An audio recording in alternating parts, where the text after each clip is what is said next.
नवरा, आज भाजी थोडं मीठ जास्त वाटतंय. बायको, मीठ बरोबर आहे, भाजीच कमी पडली.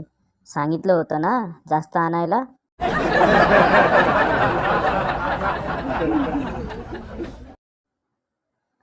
आधुनिक संस्कार. वडील श्रीखंड घेऊन येतात. मुलगा लगेच हात न धुता डबा उघडायला जातो. इतक्यात आईचे लक्ष जाते. त्याला जोरात धपाटा मारते आणि म्हणते, किती वेळा सांगितले, आधी फोटो काढून व्हॉट्सअपवर टाकायचा आणि नंतर खायचे.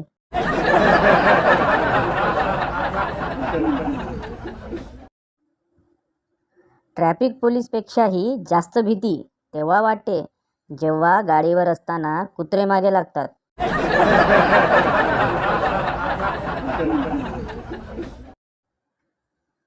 बुद्धीच्या तंबाखूला ज्ञानाचा चुना मळल्याशिवाय यशाची पिचकारी मारता येत नाही. लेखक गायच्या प्रेमी.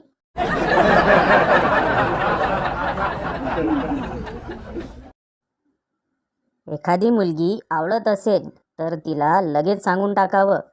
उगाच ॲम्ब्युलन्स सारखं तिच्या पोस्टला वाव वाव करत बसू नका.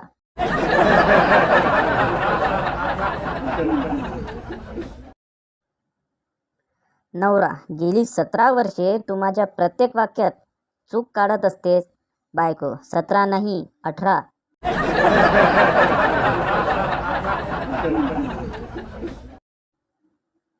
नवरा जेवताना, तुझं नेट बंद आहे का?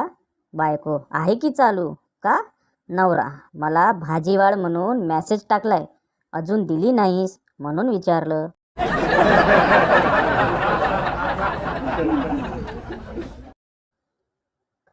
शेजारी पाजारी यातला पाजारीचा अर्थ आता समजला. अडीनडीच्या वेळी डाळ तांदूळ तेल वगैरे देणारे ते शेजारी आणि अडीनडीच्या वेळी वाईन वगैरे देणारे ते पाजारी.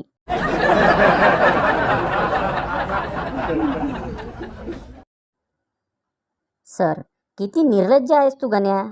तू 100 पैकी फक्त 5 गुण मिळवले आणि तरीसुद्धा हसत आहेस मूर्खा. गण्या, सर, मी हसत आहे कारण उत्तरपत्रिकेत मी तर पिक्चरचं गाणं लिहिलं होतं फक्त. तर मग हे 5 गुण आले कुठून?